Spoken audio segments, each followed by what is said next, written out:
J'espère que tu vas bien. Moi, ça va très bien.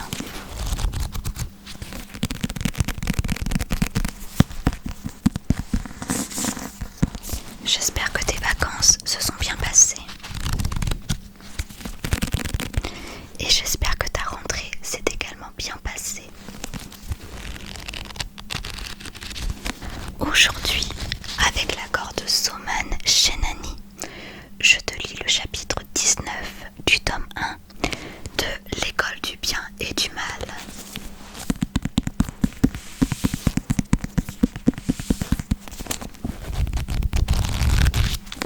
Alors, je crois que ça va faire au moins 3 mois que je n'ai pas fait de lecture chuchotée sur ce livre.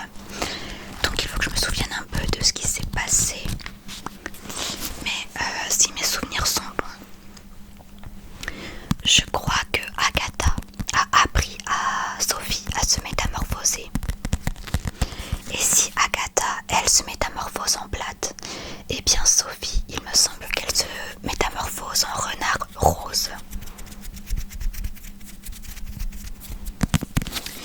Et donc Sophie et Agatha ont concocté un plan.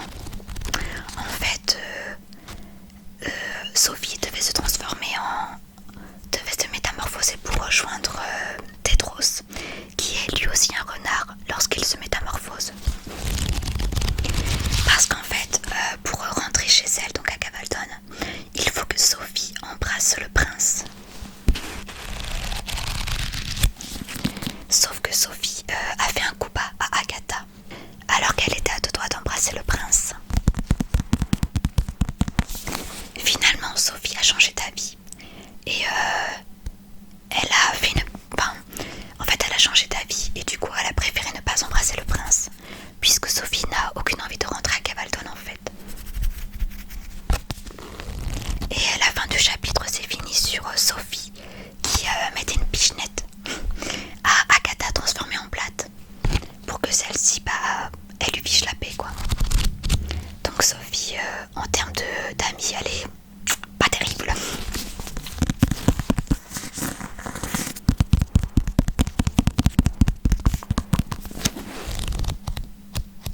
Et je crois que c'est à peu près tout ce que j'ai à raconter sur le résumé. Parce que je ne me souviens plus très bien. Il me semble que c'est ça, que Sophie elle a fait un coup bas à Agatha. Donc maintenant je vais te lire ce chapitre 19. Mais avant je vais te montrer la petite illustration qu'il y a au tout début du chapitre. Là. Donc le chapitre s'intitule J'ai un prince. Et sur l'illustration, on peut voir deux mains qui se tiennent, donc certainement Sophie et la main de Tedros.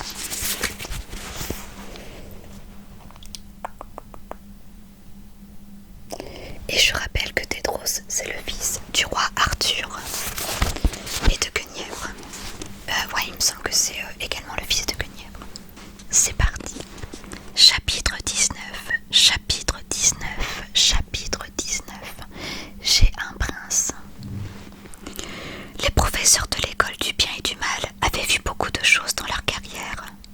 Ils avaient vu des élèves très médiocres en première année devenir plus riches que des rois.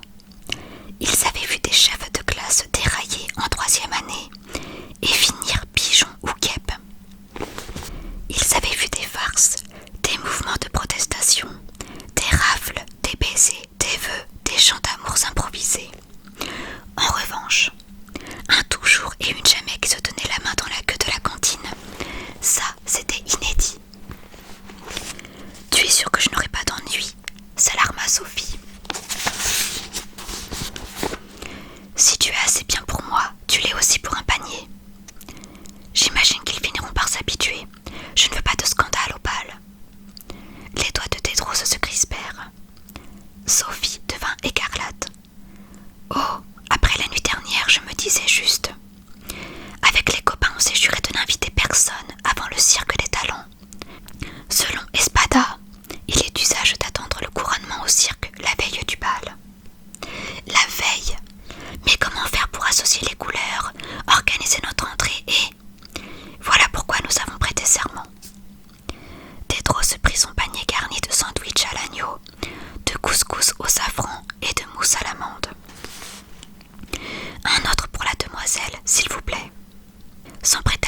Sophie, la nymphe tendit un repas au doux jour suivant. Tedros, c'est silence. J'en ai demandé un pour la demoiselle. La nymphe refusa de lâcher prise. De toute façon, l'agneau c'est indigeste, geignit Sophie. Le prince s'obstina néanmoins jusqu'à ce que la nymphe cède de mauvaise grâce. Comme tu le disais, ils ont intérêt à s'habituer. Tu vas m'emmener, s'étonna la jeune fille. Tu es si belle quand tu veux quelque chose. Promets-moi de m'accompagner au bal. Il contempla les mains douces de sa belle pendue au cordon de sa chemise. Promis, mais si tu le racontes à quelqu'un, je fourre un serpent dans ton corsage. Sophie se jeta à son cou. Elle pouvait donc prévoir sa robe. Les deux premiers de leur classe, ennemis par excellence sur le papier, s'assirent main dans la main sous un chêne. Les toujours foudroyèrent Tedros du regard, atterrés de sa déloyauté. Quant au jamais, auquel Sophie avait longuement vanté la fierté d'être méchant, ils la jugèrent avec la même sévérité. La sorcière n'est plus contagieuse, demanda Tedros. Il y a un bail qu'on ne l'avait pas vu en cours. Adossée à un arbre, Agatha fixait Sophie dans les yeux. On ne se parle plus trop. Quelle sangsue. Elle croit que tu as la beauté et elle l'intelligence. Elle ne se rend pas compte que tu possèdes toutes les qualités. Une chose est sûre, je ne suis pas prête de la choisir à nouveau pendant un exercice. Maintenant que j'ai ma princesse, je ne la lâche plus. Sophie se rembrunit, même si ça implique d'attendre un baiser toute sa vie. Enfin, je suppose qu'il s'agit d'un raisonnement hypothétique. Elle éclata de rire et se blottit contre l'épaule de son bien-aimé pour cacher ses larmes. Un jour, elle lui expliquerait, quand leur amour serait assez fort. Au balcon des deux écoles, les professeurs, irrités, les virent se pelotonner au soleil. Après s'être mutuellement fusillés du regard, chacun se retira dans sa salle. Assise à l'ombre, Agatha n'eut pas non plus de réaction violente. Comme eux, elle savait leur romance vouée à l'échec. Un obstacle se dressait en travers de leur route. Un événement que Sophie avait oublié. L'épreuve du conte. À l'école du bien et du mal, remporter l'épreuve du conte est un honneur suprême, annonça Pollux, de retour avec Castor sur leur énorme corps de chien. Accompagné des 15 responsables des groupes de la forêt, il observa les élèves réunis ce matin-là au théâtre. Une fois par an, nous envoyons nos meilleurs éléments passer la nuit dans la forêt bleue et nous voyons qui tient jusqu'au lendemain matin. Pour gagner, un élève doit échapper au piège mortel du grand maître, ainsi qu'aux assauts du camp adverse. Le dernier toujours ou jamais, présent à l'aube et déclaré vainqueur, est récompensé de 5 places de premier supplémentaires. Pollux leva le nez d'un air supérieur. Comme vous le savez, le bien a gagné les 200 dernières épreuves. La moitié de la salle entonna à tue-tête. Les toujours sont au top, les toujours sont au top, les toujours sont de petits crétins arrogants et sans cervelle, rugit Castor. Silence immédiat. Dans une semaine, chaque groupe de la forêt enverra son meilleur toujours et son meilleur jamais à l'épreuve. Avant d'annoncer la liste des concurrents, revoyons rapidement les règles. J'ai entendu dire que Béatrix avait terminé première au cours de bonnes actions hier, chuchota Shadik. Ta chérie maléfique te ramollirait-elle? Essaie de réparer une aile de colombe avec ma poigne, riposta Tedros avant de se radoucir. Les mecs me détestent. On ne fricote pas avec l'ennemi, mon pote, même si c'est la fille la plus belle, la plus intelligente et la plus talentueuse de l'école. Je prouverai à l'épreuve qu'elle fait partie des gentils. Béatrix ou Agatha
Darcy, son père était mort. S'il avait su ce que le jeune prince manigançait, il aurait fait un infarctus. Fin de la réunion. Sophie resta sonnée sur son banc. Une ombre approcha. Tout ce que je te demandais, c'était de rester en dehors de mon chemin, conta Esther, glaciale. Et te voilà numéro 1 de l'école, à tous nous ridiculiser. Tu as oublié que l'histoire d'un méchant finit toujours mal, ma chère. Laisse-moi te rappeler comment ça va se passer. D'abord toi, ensuite ton prince, mort. Et ce n'est pas une façon de parler. Sophie fit volte-face. Personne. Elle courut vers Tedros en hurlant et s'effondra dans ses bras. Elle veut nous tuer, toi puis moi, ou l'inverse. Je ne me souviens plus de l'ordre. Tu es un toujours, je suis une jamais. On va se battre l'un contre l'autre. Ou l'un avec l'autre, la rassura-t-il. Si je te protège, tout le monde saura que tu es dans le camp du bien. Seule une véritable princesse peut se réfugier derrière le bouclier d'un prince. Ils vont t'avoir en ligne de mire. Tous les gens croient que je suis mauvaise. Passion gagne. Ils seront obligés de te changer d'école. Tâche donc de réussir tes exercices pour qu'on entre ensemble dans la forêt. Tu ne peux pas y aller sans moi. Sophie blêmit. Mais quoi?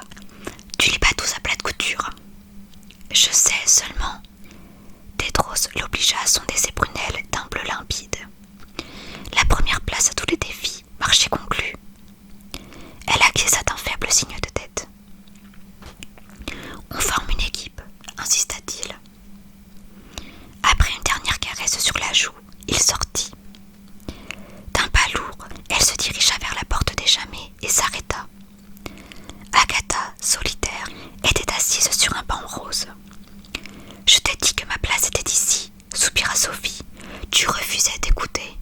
Le grand maître te laissera peut-être entrer à la maison. » Agatha ne broncha pas. « Tu as besoin de te faire de nouveaux amis. Moi j'ai mon prince maintenant. » Agatha la dévisagea en silence. Sophie se rembrunit. « J'ai un prince !» Elle claqua la porte derrière elle. Au court d'enlaidissement, Manley demanda aux 15 Jamais de se travestir de manière à effrayer un toujours sur le champ. Grâce à une potion de sang cru, le corps de Esther se hérissa de piques. Anadil rendit sa peau si fine qu'on distingua les vaisseaux sanguins par transparence.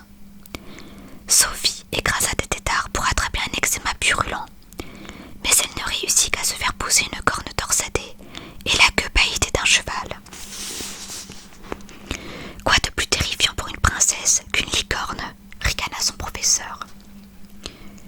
À l'entraînement des sous-fifres, il fallait dompter un géant de feu, c'est-à-dire un monstre orangé de 3 mètres au corps brûlant et à la crinière enflammée. Sophie tenta de deviner ses pensées, mais il réfléchissait dans sa langue. Par chance, elle avait quelques souvenirs des leçons d'Agatha. Géant de feu. Et pourquoi devrais-je t'épargner? Sophie, je connais ce cheval. Géant de feu. Je ne vois aucun cheval. Sophie, il est aussi grand que tes sous-vêtements. Castor intervint avant que le colosse ne la dévore. Dame Lesseau demanda ensuite aux 15 Jamais de citer un sortilège que seul son auteur est capable d'annuler. Les élèves levèrent leur ardoise en frissonnant. Esther, pétrification. Anadil, pétrification. Arachné, pétrification. Sophie, sortilège spécial. Si seulement l'amour était la réponse à tout, souffla l'enseignante en attribuant à Sophie un autre 15 sur 15. Que s'est-il passé? S'étonna Tedros à la cantine. J'ai eu un démarrage un peu difficile. Sophie, tu ne peux pas entrer dans la forêt sans moi. Elle lorgna en direction des toujours renfrognés. Le jour de l'épreuve, il n'aurait qu'une envie, se venger. Contente-toi de faire ce que tu faisais avant. Sophie partit vexée. Si Agatha avait de bonnes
Dorénavant, elle ne serait nulle part en sécurité.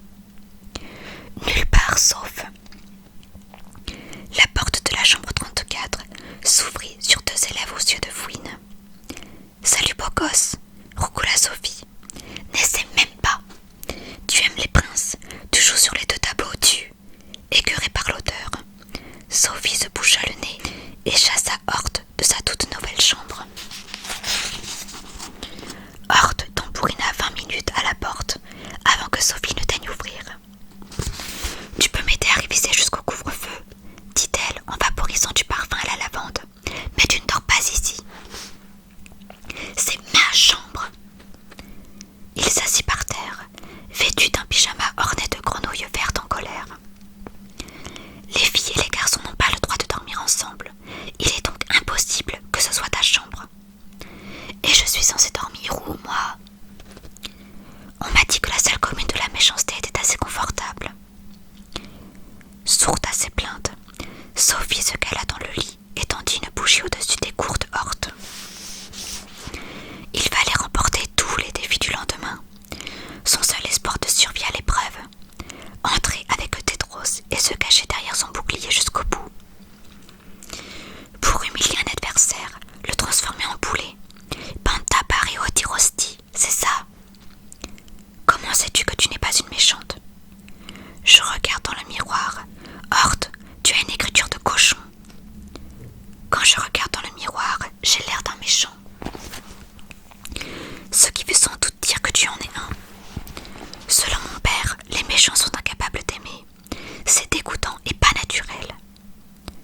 Sophie déchiffra ses pattes de mouche. Pour congeler un toujours, refroidir son âme.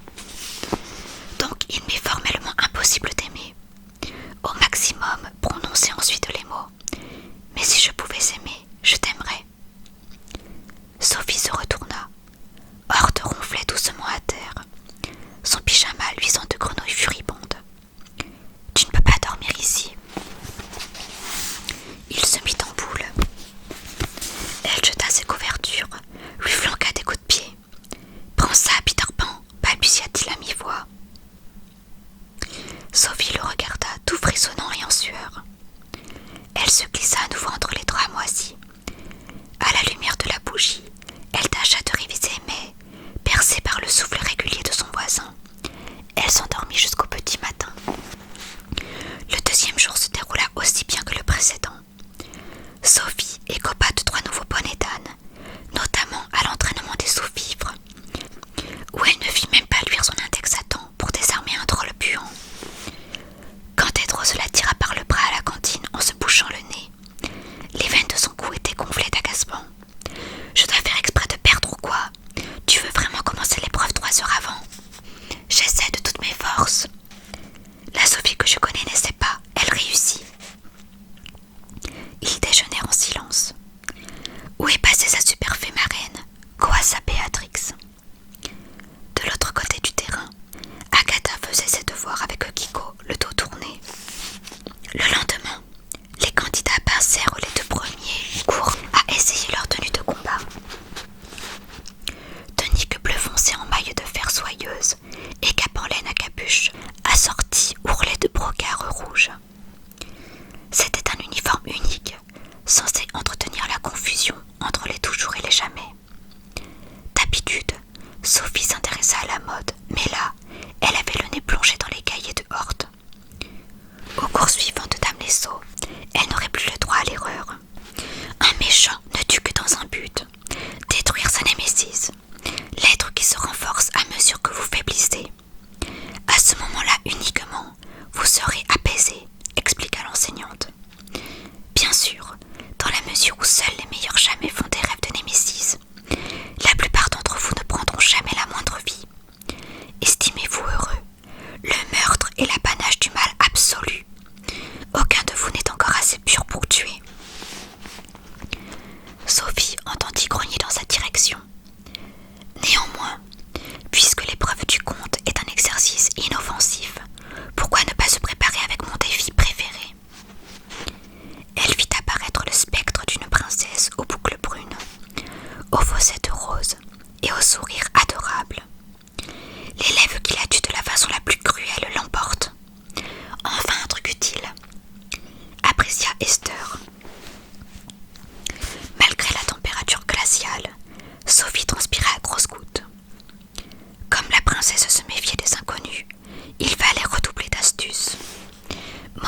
changea en vilaine colporteuse et lui offrit du rouge à lèvres empoisonné. Dès que Dame Lesso eut créé une nouvelle jeune fille, Anadil frappa à la porte et laissa un bouquet de fleurs carnivores sur le seuil. Esther se transforma en gentil écureuil et tendit un ballon pailleté à sa victime. « Oh, merci !» s'écria la princesse, ravie. Hélas pour elle, la baudruche la fit décoller de terre et la malheureuse s'empala sur les stalactites acérées du plafond. « Qui est la suivante ? Ah oui, toi !» Sophie eut la nausée. Un meurtre. Même s'il s'agissait d'un fantôme, elle ne pouvait pas assassiner. Le visage agonisant de la bête lui revint en mémoire. Elle pâlit. C'était différent. Ce monstre-là était le mal incarné. N'importe quel prince aurait fait la même chose. Encore raté, j'ai l'impression, ironisa son professeur. Sophie songea à Tedros qui perdait confiance en elle. Elle pensa aux 14 méchants convaincus d'être assez purs pour tuer. Elle pensa à son happy end qui s'éloignait peu à peu. La Sophie que j'aime n'essaie pas. À la grande surprise de Dame Lesso, elle fonça vers la porte, son index rose vif. Pour congeler un toujours, elle frappa, refroidir son âme. Le battant s'ouvrit et le doigt de Sophie perdit de son éclat. C'était son propre visage qui la regardait, sauf qu'il avait conservé les longues boucles blondes d'avant le châtiment de la bête.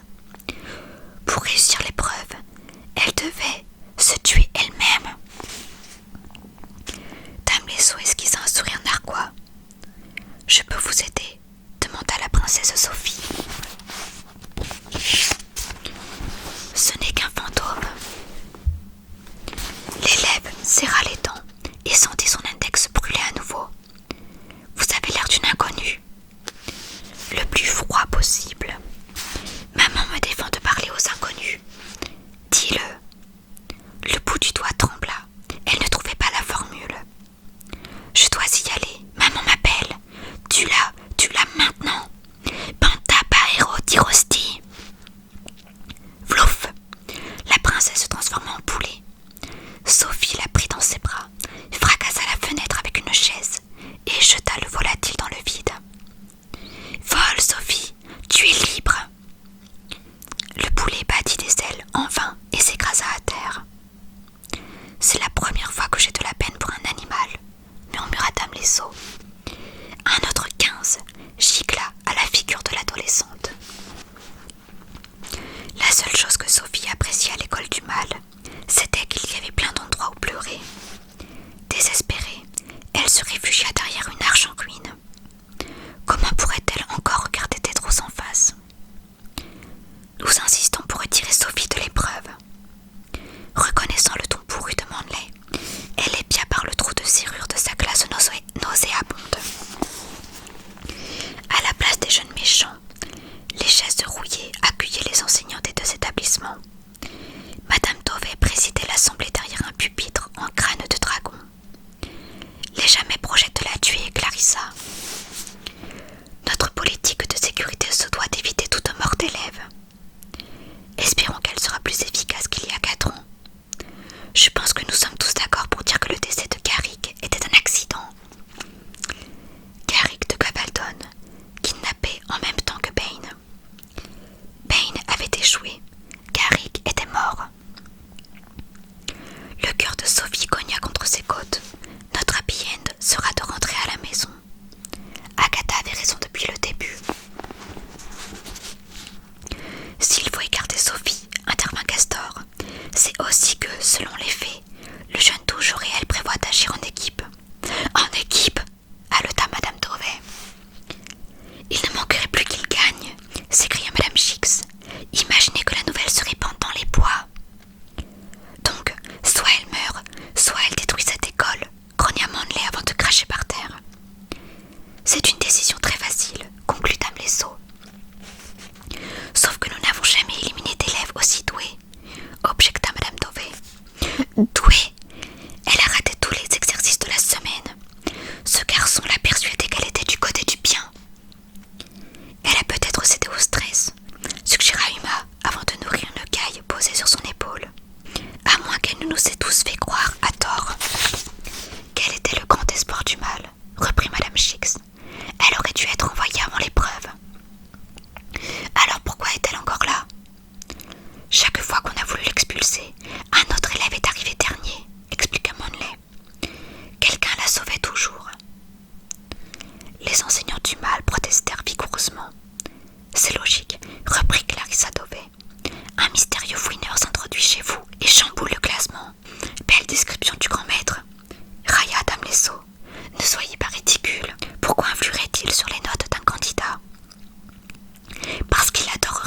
meilleur élève du mal, l'emportait derrière le bouclier du bien. Une fille en qui j'ai eu la sottise de croire. Si Sophie gagne avec ce prince minable, je ne resterai pas les bras croisés. Je refuse que le grand maître ou vous, avec vos bêtes arrogantes, ne détruisiez l'œuvre de toute une vie. Écoutez-moi bien. Laissez Sophie participer à l'épreuve et vous risquez plus que son existence. Vous risquez la guerre. Un silence de mort s'abattit sur la pièce. Madame Dauvet se racla la gorge. Peut-être pourrait-elle s'y frotter l'an prochain. Sophie se laissa tomber à terre, soulagée. Vous cédez devant le mal, s'insurgea Espada, uniquement pour protéger une adolescente. Sauf que son petit chéri continuera de l'aimer, prévint Madame Anémone. 8 jours de cachot lui remettront les idées en place. On n'a pas retrouvé la bête, indiqua Madame Chix. Alors prenez-en une autre. Si on votait, suggéra Uma. Le vote, c'est pour les mauviettes, rugit Castor. Une bagarre générale éclata.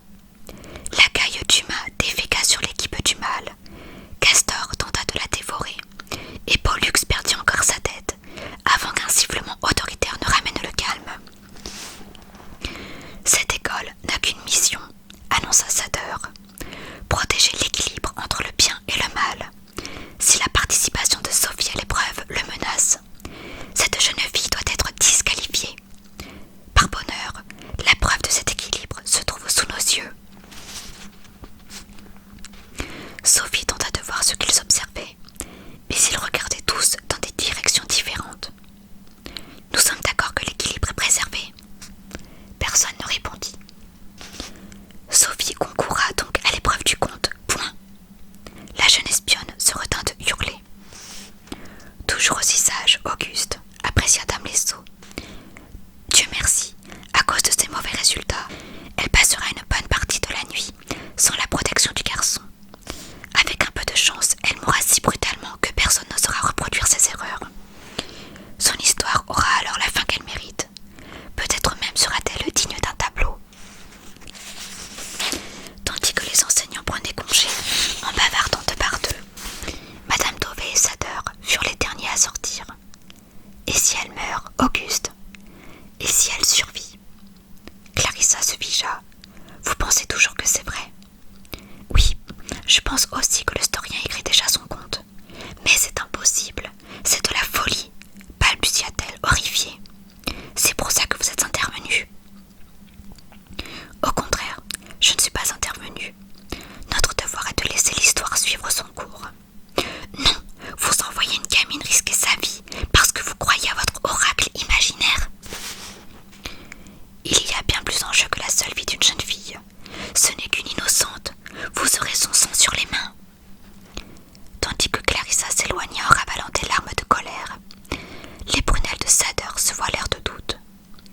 Il ne vit pas Sophie qui, accroupie près de lui, ne pouvait s'empêcher de frissonner. Pelotonnée dans son châle, Kiko lécha un épi de maïs criait. Les filles ont dit qu'elles refuseraient toute l'invitation au bal de Tristan. Il est donc obligé de me le proposer. Il pourrait y aller seul, bien sûr, mais ça lui retirerait la moitié de ses points. Impossible vu qu'il adore utiliser la salle de beauté. Certes, Tristan pourrait t'inviter toi, mais tu lui as dit d'épouser Tédros, alors je doute qu'il t'apprécie. Je ne reviens pas que tu aies sorti un truc pareil, comme si les princes pouvaient se marier entre eux. Qu'est-ce qu'on deviendrait, nous, les filles? Agatha grignota son maïs pour ne plus l'entendre jacasser. Sophie et Tédros se disputaient à l'entrée du tunnel. Elle tenta de s'excuser de l'enlacer, de l'embrasser même, mais il la repoussa sans ménagement. « Tu m'écoutes ?» Agatha se retourna et répondit. Si une fille n'est pas invitée, elle se fait renvoyer et écope d'une punition pire que la mort. En revanche, un mec est juste privé de la moitié de ses points. Quelle équité! C'est la vérité, un garçon peut choisir d'être célibataire, mais si une fille se retrouve seule, autant qu'elle soit morte. Ridicule. Quelque chose tomba dans son panier. Agatha croisa le regard de Sophie au moment où Tédros la traînait à la cantine. Le projectile était une belle rose fuchsia, dont elle s'aperçut vite que c'était un morceau de parchemin. Avec le plus grand soin, elle déplia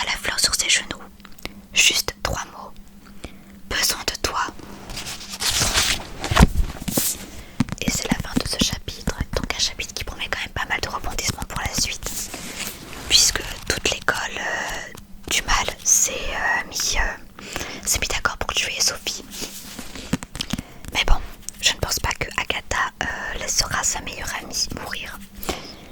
Je fais comme si je connaissais pas l'histoire alors que si.